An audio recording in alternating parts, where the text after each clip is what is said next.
Good afternoon, all. Thank you for joining us for the First Horizon second quarter 2024 earnings conference call. My name is Carly, and I'll be coordinating your call today. During the presentation, you can register a question by pressing star followed by 1 on your telephone keypad. To remove yourself from that line of questioning, please press star followed by 2 on your telephone keypad. I'll now hand over to Natalie Flanders, Head of Investor Relations, to begin. Thank you, Carly. Good morning. Welcome to our second quarter 2024 results conference call. Thank you for joining us. Today, our Chairman, President, and CEO, Bryan Jordan, and Chief Financial Officer, Hope Dmuchowski, will provide prepared remarks, after which we'll be happy to take your questions. We're also pleased to have our Chief Credit Officer, Susan Springfield, and our Deputy Chief Credit Officer, Thomas Hung, here to do questions with you as well. Our remarks today will reference our earnings presentation, which is available on our website at ir.firsthorizon.com. As always, I need to remind you that we will make forward-looking statements that are subject to risks and uncertainties. Therefore, we ask you to review the factors that may cause our results to differ from our expectations on page 2 of our presentation and in our SEC filings. Additionally, please be aware that our comments will refer to adjusted results, which exclude the impact of notable items. These are non-GAAP measures, so it's important for you to review the GAAP information in our earnings release and on page 3 of our presentation. And last but not least, our comments reflect our current views, and you should understand that we are not obligated to update them. And with that, I'll turn things over to Bryan. Thank you, Natalie. Good morning, everyone, and thank you for joining our call. I'm pleased with the results we achieved in another solid quarter. We continue to demonstrate our ability to produce consistent returns for our shareholders, while also providing unparalleled service to our clients. As I look back at the last couple of months, there has been a significant uptick in the competitive landscape, especially promotional deposit officers, as banks compete for growth against the backdrop of a higher for longer interest rate environment and a shrinking deposit base. I'll start on slide 5, where we have shared some of the financial highlights for the quarter. We delivered adjusted EPS of 36 cents per share, which was a 1-cent increase from the prior quarter, with pre-provision net revenue increasing by $1 million. Adjusted return on tangible common equity improved to 12%, driven by the benefit of returning excess capital to shareholders. We repurchased $212 million of stock in the second quarter and over $365 million year to date, ending the quarter with an 11% tangible common equity tier 1 ratio. 11% common equity tier 1 ratio. We intend to continue to stack one good quarter on top of the next. We accomplished that this quarter through modest improvement to net interest income and traditional banking fees, while simultaneously managing the expense base and maintaining strong credit performance. I remain incredibly optimistic that First Horizon will continue to deliver strong results quarter after quarter, while serving our customers and communities just as we have for over the past 160 years. We have an attractive footprint, a competitive product set, a strong credit culture that will allow us to profitably navigate whatever scenarios we encounter over the second half of the year. With that, I'll hand the call over to Hope to run through our financial results in more detail. Hope? Thank you, Bryan. Good morning, everybody. On slide 6, you will find our adjusted financials and key performance metrics for the quarter. We generated adjusted earnings per share of 36 cents, up a penny from the prior quarter. Pre-provision net revenue was stable to the prior quarter as net interest income and traditional banking fees offset the moderation in the fixed income business. Credit performance continues to be within our expectations, with net charge-offs of 22 basis points and a slight increase in ACL coverage ratio to 1.41%. We achieved our near-term target of 11% CET1 this quarter, in part by returning $212 million of capital to shareholders through share repurchases. This return of excess capital drove improvement in adjusted return on tangible common equity to 12%. On slide 8, you will see that NII increased by $5 million as the margin slightly expanded by 1 basis point from the prior quarter to 3.38%. The loan portfolio continues to be a tailwind to both NII and margin. Average loans are up 1.4% from the prior quarter. Roughly 2/3 of that growth is in loans to mortgage companies, which is our highest yielding loan portfolio. Loan yields also continue to improve, up 6 basis points from first quarter, benefiting from new and renewing floating rate spreads and repricing of fixed rate cash flows. Funding mix partially offset that benefit on the asset side. Non-interest-bearing balances were down on average, but encouragingly, those balances have been relatively stable since March. Deposit costs increased 2 basis points as late cycle mix shift continues within the interest-bearing portfolio. We dive further into deposits on slide 9. Seasonality and continued contraction in the money supply drove a 1% reduction in balances in line with the industry's H8 data.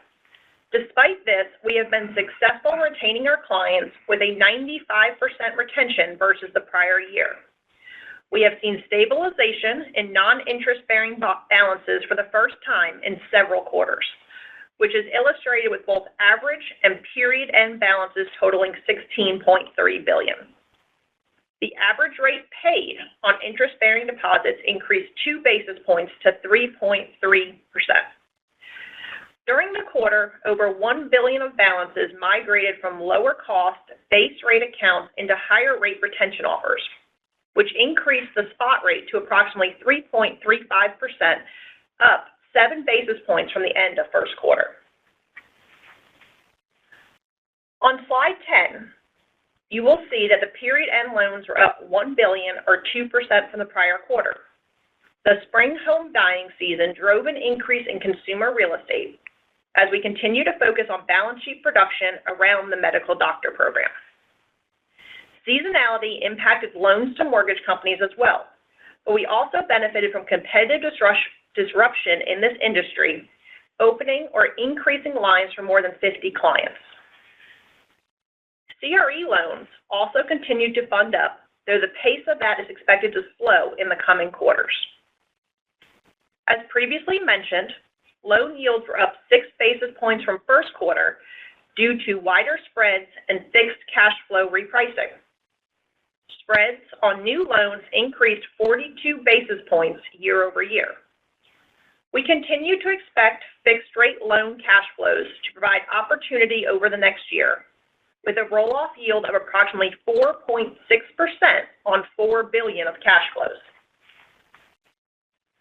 On slide 11, you can see that the growth in our banking fees helped offset the anticipated moderation within our fixed income business.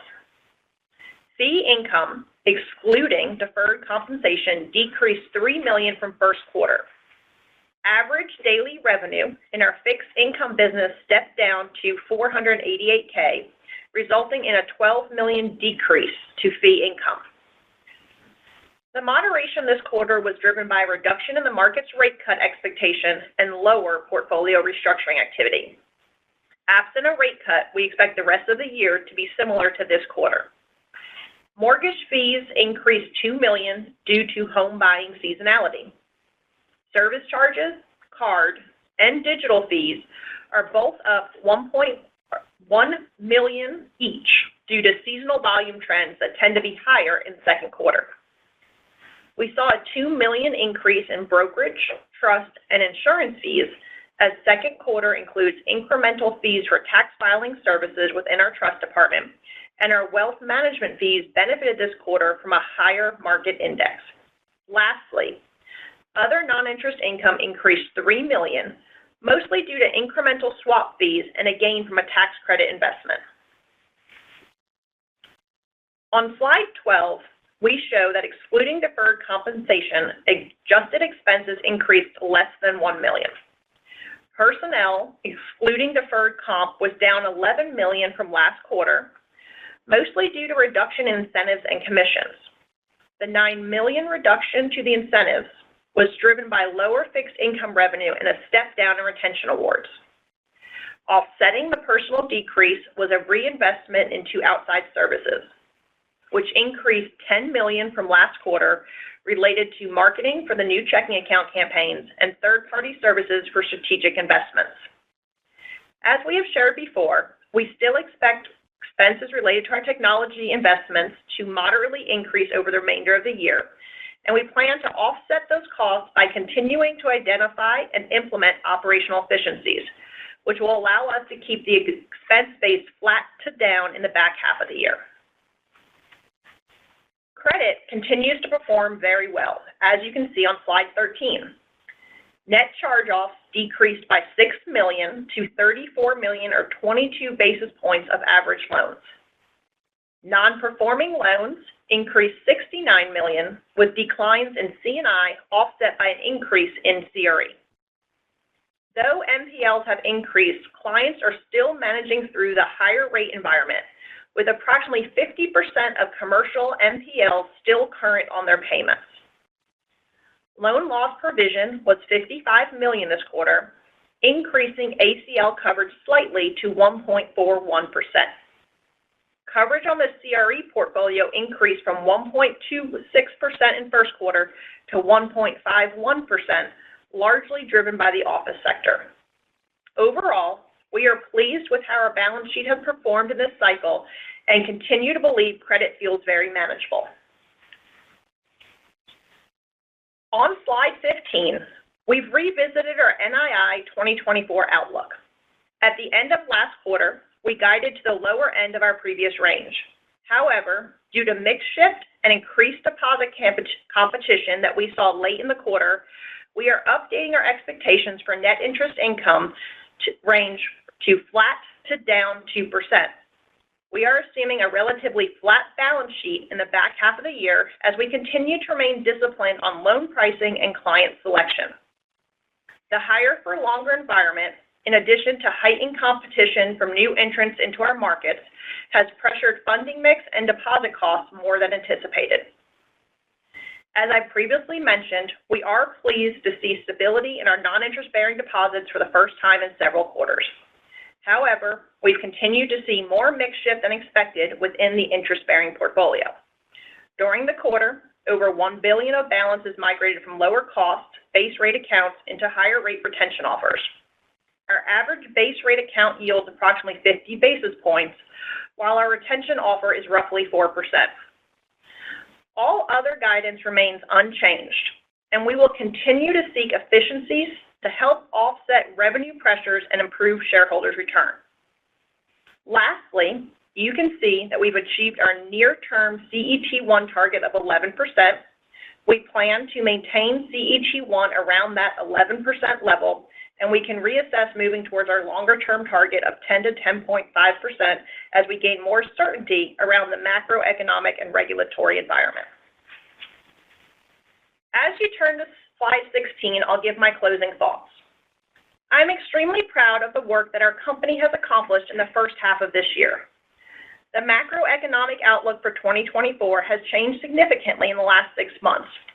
While there were previous expectations heading into the year of 4 or more rate cuts, now we are looking at 1 to 2.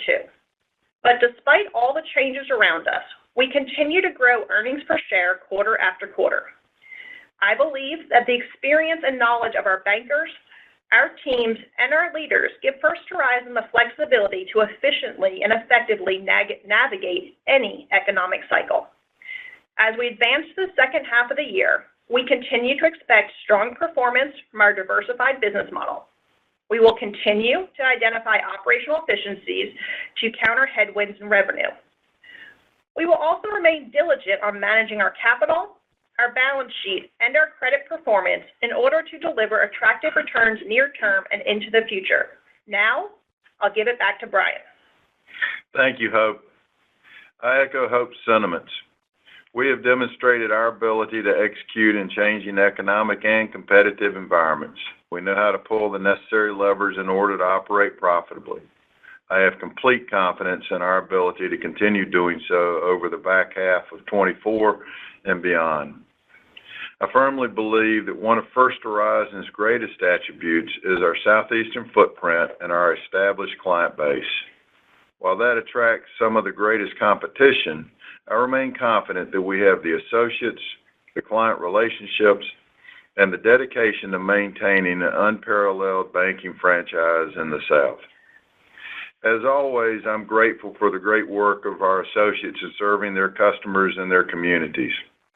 In particular, our thoughts are with those in Houston impacted by Hurricane Beryl and the tens of thousands, hundreds of thousands that dealt for a long period without power. We remain committed to supporting our associates, clients, and the greater community as they recover.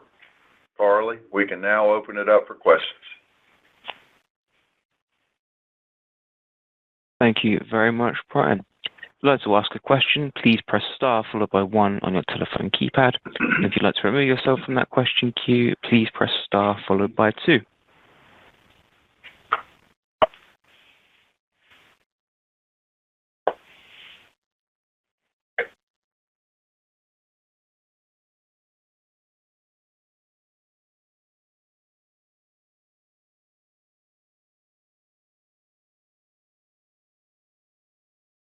Our first question comes from Ibrahim Punwala. Ibrahim, your line is now open.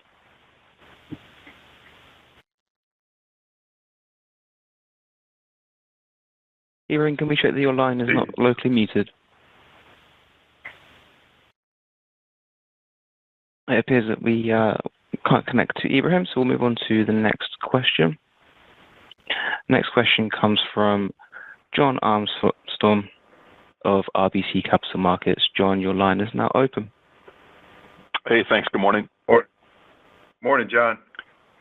Hey, good morning. Can you talk a little bit more about the deposit pricing competition you're seeing? You flagged late in the quarter, and what are you seeing? Give us some examples of that, and what do you think changes or eases that environment? Yeah, I'll start and then hope pick up from there.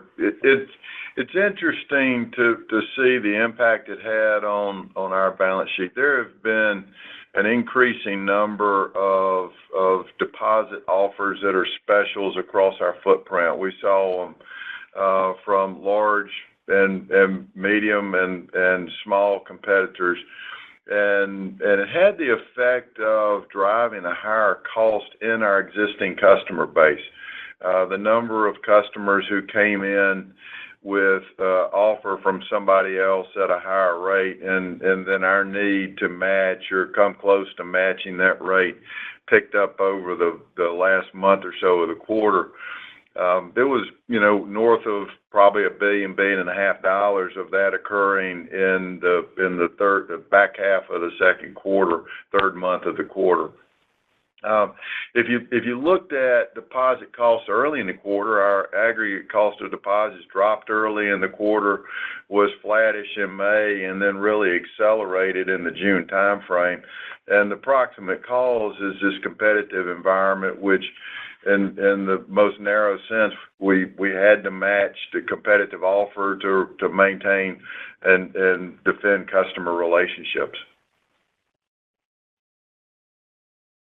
John, I'll add to what Brian said. You asked about the offers. We have a very competitive offer from a marketing perspective from kind of a new entrance to the Southeast of a 530 guarantee through year end.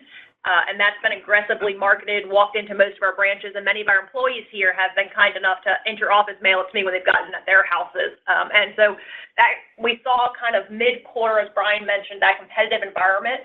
Going into the quarter, we expected a rate cut this quarter, or highly anticipated a rate cut. So everyone had pulled back from their promotional rates. The rate guarantees that we were seeing was really 3 months. We were at a 3-month rate guarantee. And as the forward curve moved to a really late in Q3 expectation for the first rate cut, we saw the offers, the marketing, the digital marketing from competitors significantly increase for the longer term and higher rate in the second half of the quarter. Mm-hmm. Okay.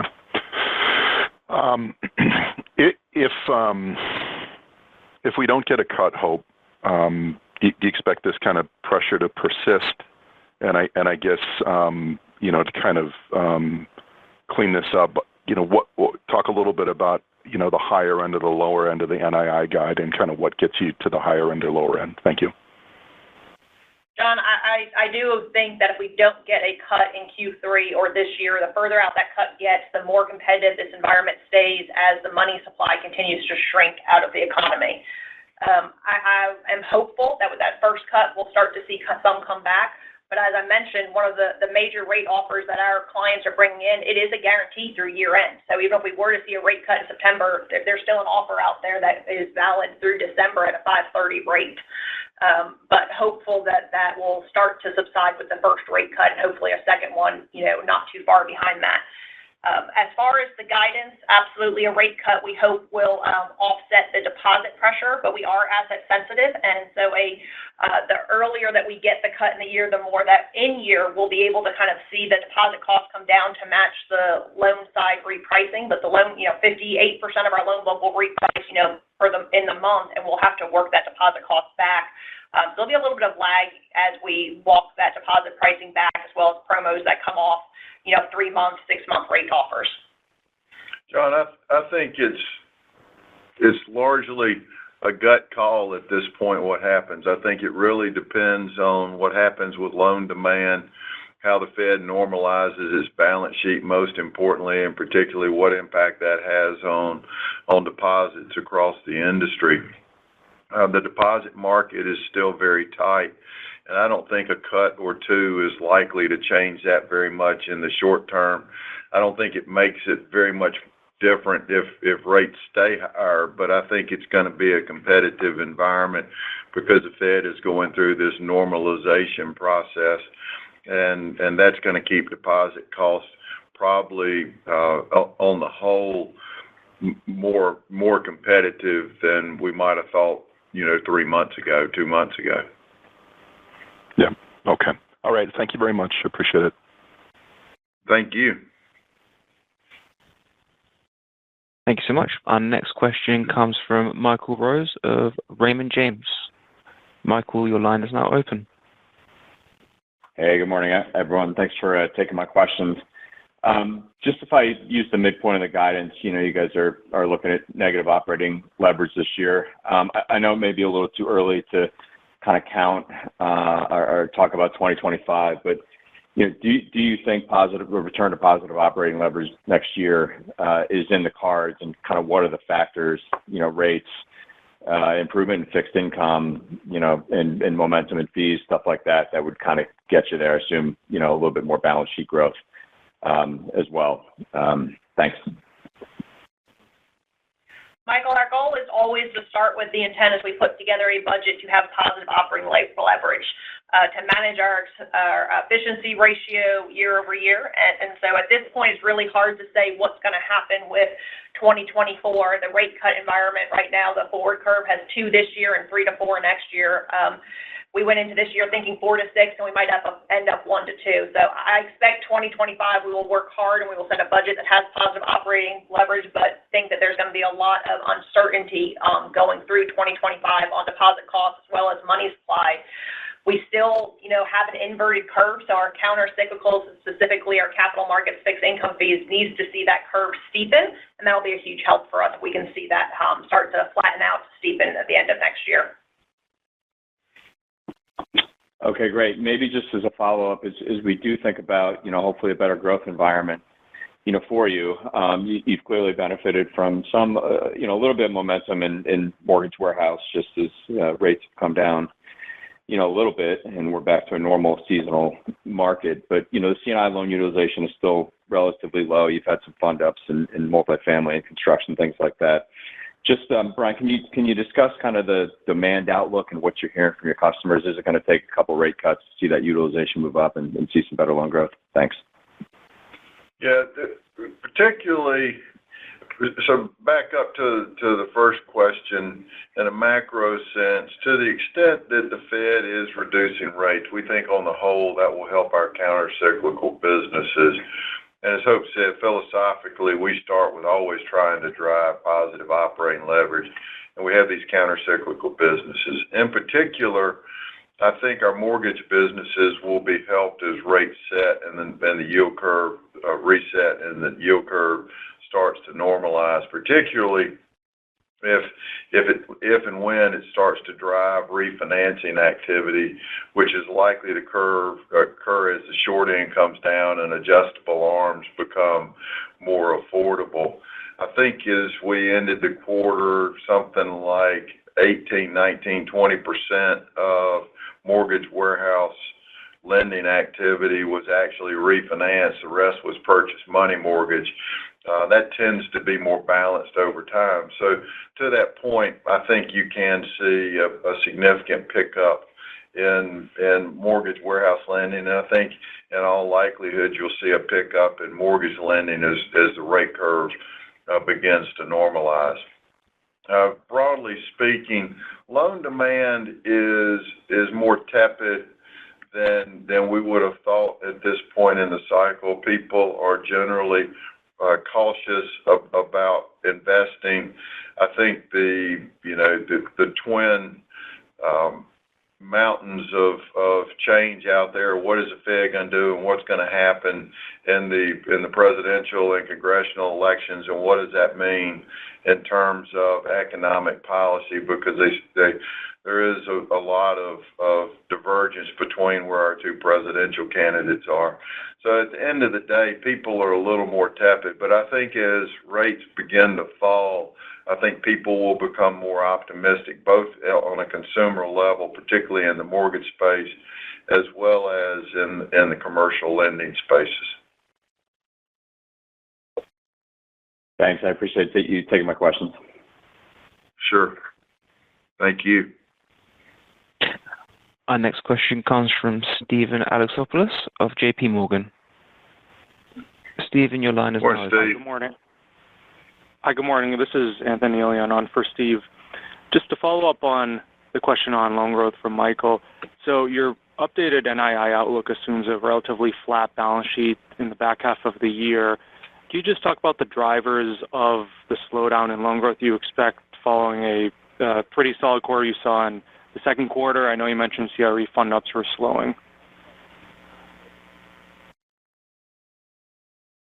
Hi, Anthony. This is one thing that we've got that you need to look at is the seasonality of mortgage warehouse. So about 2/3 or half the increase, a little bit more quarter over quarter on average, is mortgage warehouse, which seasonally increases in quarter 2 and quarter 3 during the home buying season, and then kind of significantly tails off in Q4 and Q1. As a part of that is just the normal increase we have in loan growth.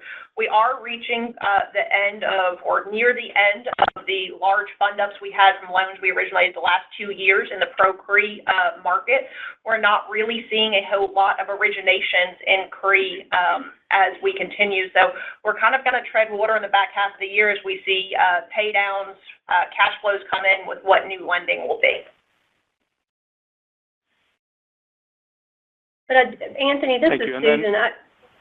Hey, Anthony, this is. Let me add a couple of things. I do think as we go into 2025, and I know Michael's question earlier about if there's a better growth environment, if you get some rate cuts and the outlooks are better, I do think some of our specifically C&I clients who may have put capital projects on the back burner will move those back to the front burner. And you'll see some opportunities with clients who may want to reengage in some lending activity, and we stand ready to work with those clients, assuming they meet our risk profile. Thank you. And then my follow-up: can you provide more color on the increase in outside services? You attribute in the press release this is tied to deposit marketing campaigns and third-party services for strategic investments. I guess how much of the $10 million increase you saw sequentially is sticky versus one-time in nature? Thank you.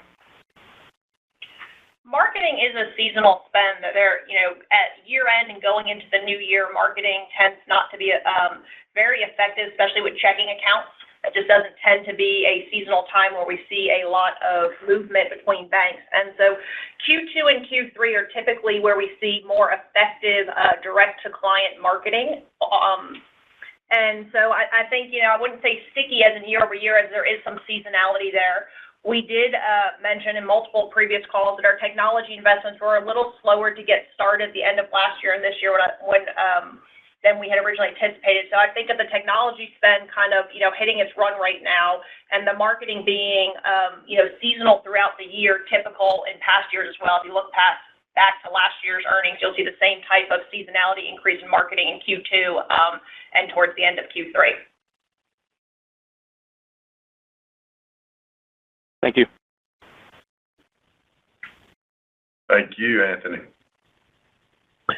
Next question comes from Ebrahim Poonawala of Bank of America. Ibrahim, your line is now open. Thank you, and good morning. I guess maybe first question just around Brian and Hope on fixed income. I think you said the $40 million seems like a good run rate for the back half. From what I can recall, just in prior cycles, rate cuts, it is countercyclical. You should see a lot more bond book restructurings at your clients, etc. So I would assume that if the September rate cut outlook firms up and the steepening in the yield curve should push that to pretty strong levels would be my understanding. So am I missing something there, or are you just being conservative when you talk about the cap markets outlook? Yeah, I'll point you to, there's a very pretty graph that Natalie put in the appendix. It sort of shows Fed funds and what it does to average daily revenues. And your instincts are right. To the extent that rates are moving down, you're likely to see an impact on average daily revenue being up. What we've talked about there is a more steady environment. We're not making any broad assumptions about the Fed making significant rate cuts, basically following the forward curve. But on the whole, if the Fed is more aggressive in moving rates down, is likely to be better than we've talked about for our fixed income business. Got it. And I guess the other side of the other countercyclical business around mortgage warehouse, if we get Fed cuts but mortgage rates remain around 7%, is that enough based on what you're hearing from your mortgage warehouse clients to trigger activity and a pickup in balances, or is there a level of rates on the mortgage front that needs to occur to get that business sort of momentum going? Yeah, I think you've got to see mortgage rates drop more significantly to see any real pickup in refinance activity. I think you'll still continue to see a steady flow of purchase activity, but I think to see anything meaningful in terms of refinance activity, you're going to have to see rates drop more than that. We have had an opportunity to pick up a little bit of share by increasing lines, and we think that will help maintain some stability and balances there. And we're optimistic that that's a business that's going to pick up nicely as the rate environment does normalize and get a normally shaped yield curve. Got it. And one last question, if I may. Your messaging on deposit pricing sounds a lot more, I think, circumspect relative to what I've heard from the banks so far this earnings season.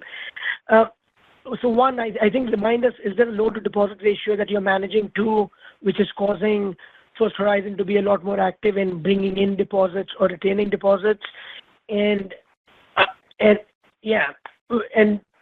I overreading it? Because what we're hearing from most banks is some cooling in deposit pricing, things repricing lower from 3, 6, 9 months ago. So just want to make sure I'm not missing anything. Yeah, I think a couple of thoughts. One is we are attentive to our loan-to-deposit ratio, but that's not driving the deposit pricing strategy as much as it is protecting, defending existing customer relationships. So we're thinking about it from a relationship side of things, and that's what's driving the activity. If you look underneath the covers, I quoted some numbers about existing customer relationships that we uppriced. We also had a significant balance of customers where we were able to move the rate back. It's just on the whole, because of competitive dynamics in certain sectors, we saw a net aggregate increase in deposit costs, but it was really driven by our desire to defend customer relationship. Clearly, as I said, we will pay attention to our loan-to-deposit ratio, but we think we have the flexibility in our balance sheet to support attractively priced, well-structured credit and through any cycle. So it's not really constraining our ability in the near term. Not to say that won't change, but in the near term, we feel like we're well positioned to fund customer relationships that make sense for our balance sheet. Ibrahim, there's two things I'll add to that. Sure. We are a Southeast regional bank, and I think everyone, with the exception of one that's released, is a national bank. But most everybody is talking about the Southeast being their target for growth, and so we are competing differently than the national banks. They're, when you look at multiple of our competitors and they talk about their growth opportunities, they're talking about the Southeast. They're announcing new branches. They're announcing hiring new teams. And so I think the Southeast allows us to grow more than the average on loans, but it's also become more competitive on both the loan and deposit side as more banks are trying to increase their footprint or enter here. The second, on the loan-to-deposit ratio, as mortgage warehouse funds up in Q2 and Q3, we always see that drift up. As I've mentioned before, we may have to go deeper into brokered or wholesale during that time, but being a 300 basis point yielding asset, I'm okay with that match funding and that loan-to-deposit ratio going up during the 2 quarters of their heightened line increases. 300 basis point spread. Sorry, 300 basis point spread. Good catch, Brian. All good. Thanks a lot for taking my questions. Thanks, Ibrahim. Our next question comes from Chris McGratty of KBW.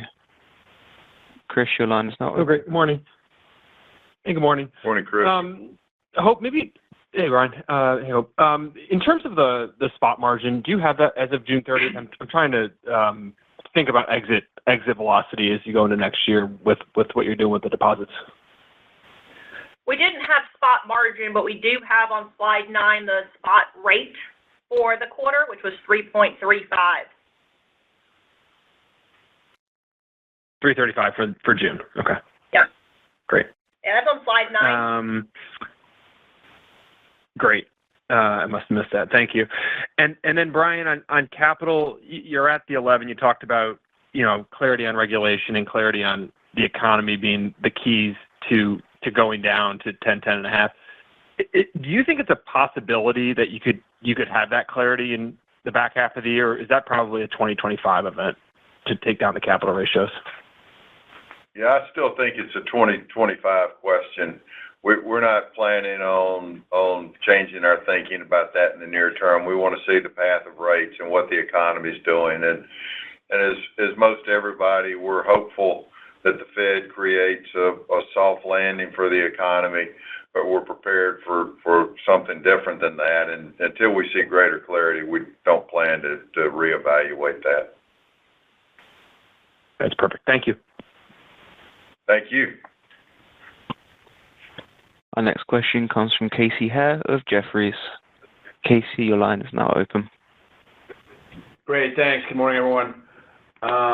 Let me follow up on NII. Any thoughts to using some of the capital towards a bond book restructure and improving the yield there? I know it's a small asset for you, but just wondering some updated thoughts there. Yeah, this is Brian, Casey. The short answer is probably not. In our view, the restructuring of the bond portfolio really creates a lot of friction and doesn't really create anything other than a difference in the timing of earnings. That discount or AOCI mark is going to creep back to earnings or capital over time, and so it's unlikely that that's something that we evaluate just simply because it creates friction that doesn't create any economic value over time. Gotcha. Okay. And then just switching to credit quality, the NPL migration. Sounds like it was driven by CRE. Was wondering if you could give any color on product or geography and what's driving that. Yeah. Hey, Casey. This is Tom Hung. It was predominantly driven by our CRE portfolio, in particular office. What I would point to, though, is, I think the performance is, within the range of our expectations. I don't think there was anything that was surprising to us. This is really kind of just driven more by the higher for longer environment we're in, as well as macroeconomic environment. What I would point to is, within our office CRE portfolio, we continue to, believe we have strong client selection, and I think that'll certainly prove itself out in the long run. Just give you some high-level information. 90% of our office portfolio by square footage is 9 stories or less, and so I think that speaks to kind of the profile of our office portfolio. In fact, we only have 8 buildings that are 10-plus stories, and so I believe we're with the right projects, the right borrowers, and the right portions of office to have a good long-term outcome. Thank you.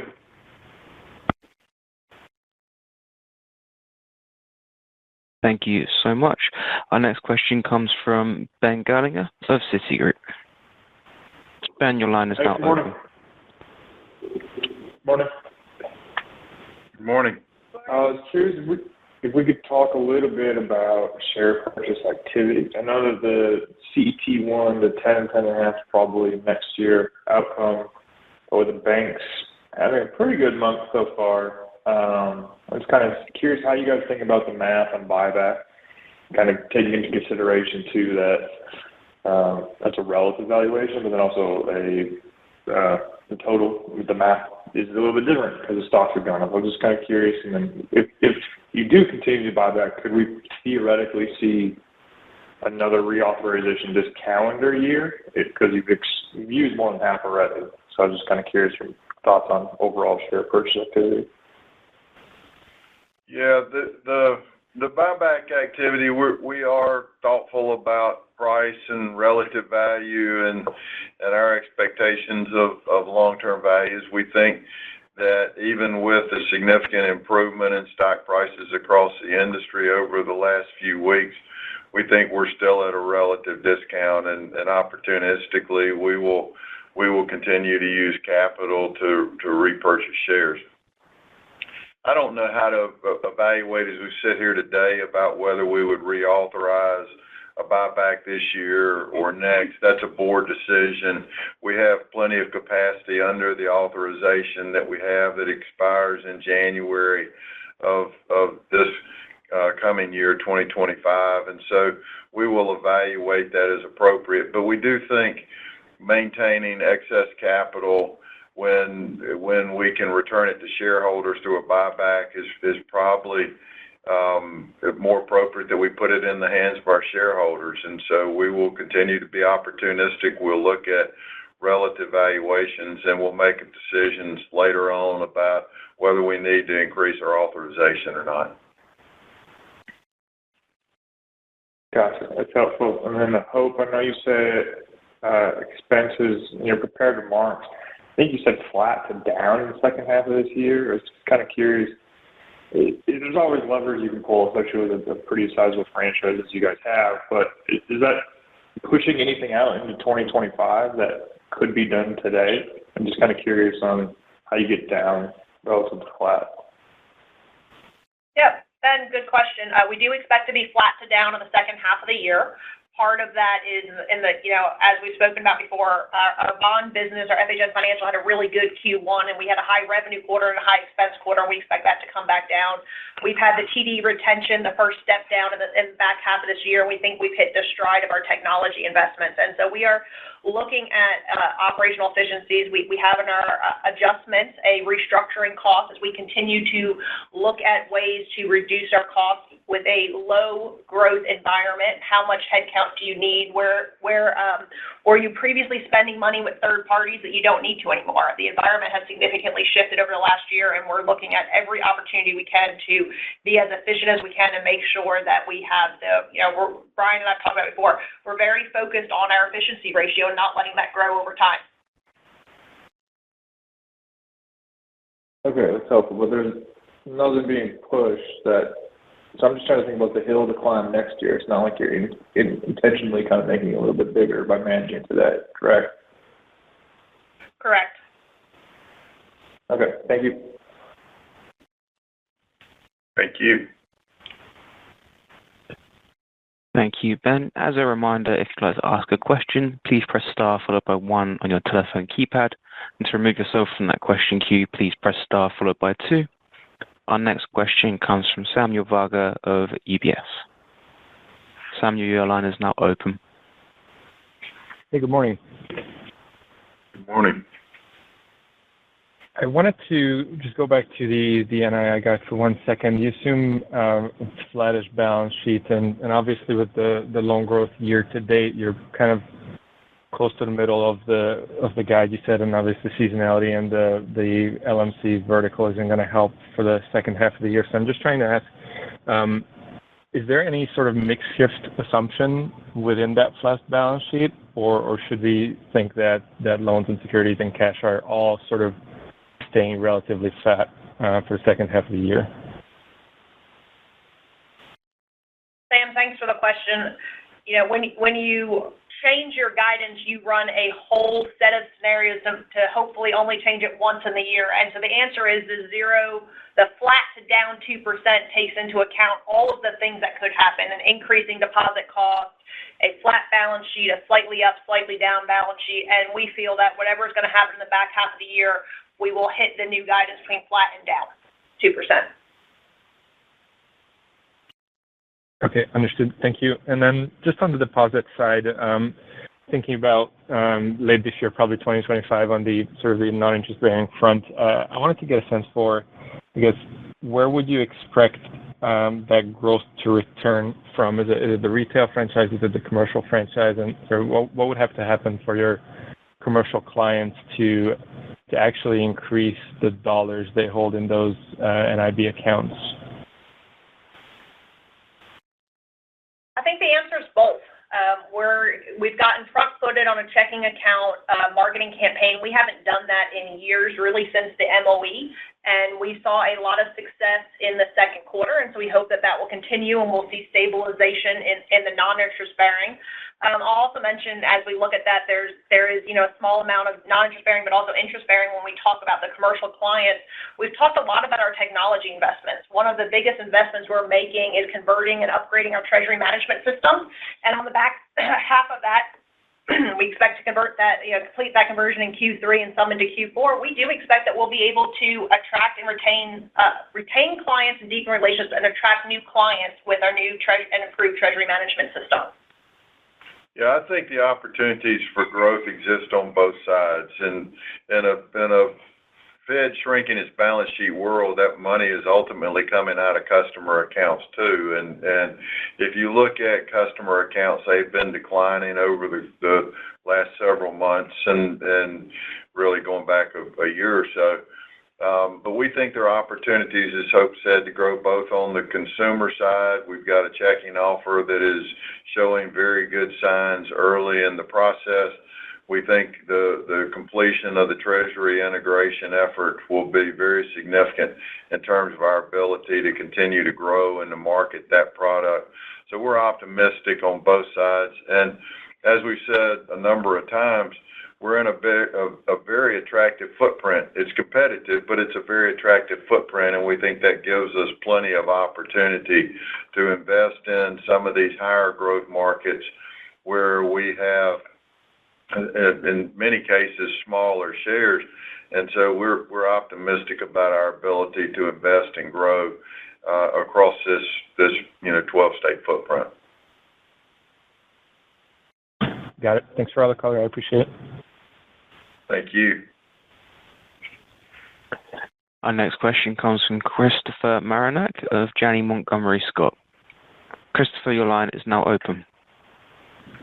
Thanks. Good morning. Morning, Susan, Chris. I had a question for you on the CRE reserves and was curious if there's flexibility there now that those rose in the quarter and given that the lease renewals are very limited as you had outlined in the slides.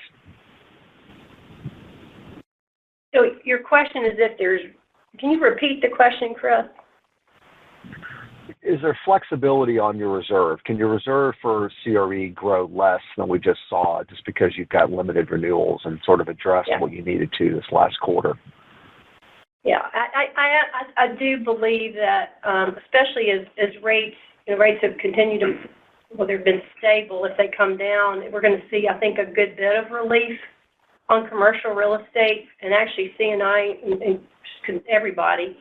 And so we will see some healing there. I also think that we've been very proactive and on the conservative side as we think about grading. And we've done that for really the duration. And so as we've built some reserves over time, I believe we're adequately reserved at this time. At this time, we don't expect to build. And are there opportunities to release as things moderate? I absolutely think there could be. Great, thanks for that. And then just had a question for Hope as it pertains to the technology spend.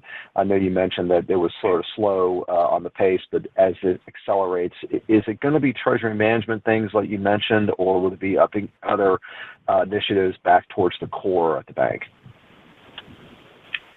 Early on, we have a 3-year plan, and early on, a lot of it was kind of what we're calling run the bank, is end-of-life systems like treasury management and GL, things that we had put on pause following the MOE integration and following the 15-month dating and courting we had that didn't end up working out. Now, as we're trying to, that most of that run the bank is getting through, we are doing more change the bank, more client-facing in the back half of our 3-year investment strategy. And next year, we'll be talking about, this year we're talking about the big two, which are GL and treasury management, and next year we'll share with you some of the big ones we're doing as well. Great. Thanks very much, Hope. Appreciate the time. Thanks, Chris. As a final reminder, if you'd like to ask a question, please press star followed by 1 on your telephone keypad now. Our next question comes from Jared Shaw of Barclays. Jared, your line is now open. Hi, this is John Rao on for Jared. I guess just if we could get a little more color on the migration into NPLs and the office portfolio. I guess what portion of the increase in NPLs was from office in particular, and has there been any differentiation across geographies just on overall performance within the office portfolio? Hey, John, this is Tom Hung. A large portion of the NPL increase is driven by office. I think that's probably not surprising. But, as I mentioned, I believe it's within the range of expectations that we had. Based on the information we have about kind of the broad environment and the rate environment that we're in. I would reiterate that I believe we've continued to show good underwriting and client selection. And so even as we're going into these deals, we certainly did always stress test the portfolio for potential rises in interest rates, change in vacancy rates, and so on. And so, I think what you're seeing overall is just obviously as rates are being higher, the cushion is being smaller. And so we've wanted to make sure we're always appropriately, if not conservatively, grading our portfolio, and hence why you see some negative grade migration. Hey, John, I'll add a few things to what Tom said. This is Susan. I think, and you're seeing this just in articles that are coming out from others and from just commercial real estate databases. Some of the geographies that have seen some weakness in the Southeast around office would be Atlanta, Raleigh, so a couple of areas in our some a little bit in some of the Texas cities. So But again, these are more, at this point, we still think of these as kind of project by project and not indicative of an issue necessarily with a specific geography. And to reiterate what Tom said, we've been conservative in commercial real estate underwriting for many, many years. And so the upfront equity that we require across all types of commercial real estate projects is significant. And so even with some drops in appraised values that we've seen as we've reappraised properties, either because they've been downgraded or there's a credit event, a maturity, we've not seen a lot of loss content there, but something we continue to evaluate on a loan-by-loan basis. Yeah, we do watch it closely, and I would just add that in our traditional office portfolio, based on the information we currently have, we're looking at an average stabilized LTV of about 60% on our office book, so there still is a pretty significant amount of cushion for any softness. John, the other thing I'll reiterate is what we said before is we reiterate our charge-off guidance. So MPLs are up this quarter. 50% of them are current on payments, and we still stand behind our charge-off guidance for the full year. Okay, great. Yeah, that's all really good color. And then I guess just on the reserve, it sounded like CRE reserves expanded mostly due to office. Can you put a number on what the office reserve is and what the rest of the CRE portfolio reserve is at? We don't break it down by property type, but there is the CRE coverage is outlined overall in the materials that were provided. Okay, sounds good. That's all for me. Thanks for all the color. Thank you. We currently have no further questions, so I'll hand back to Brian Jordan, CEO, for closing remarks. Thank you, Carly. Thank you, everyone, for joining our call. We appreciate your time and attention. Please let us know if you have any further questions or need additional information. Again, thank you and have a great day. This concludes today's call. Thank you to everyone for joining. You may now disconnect your lines.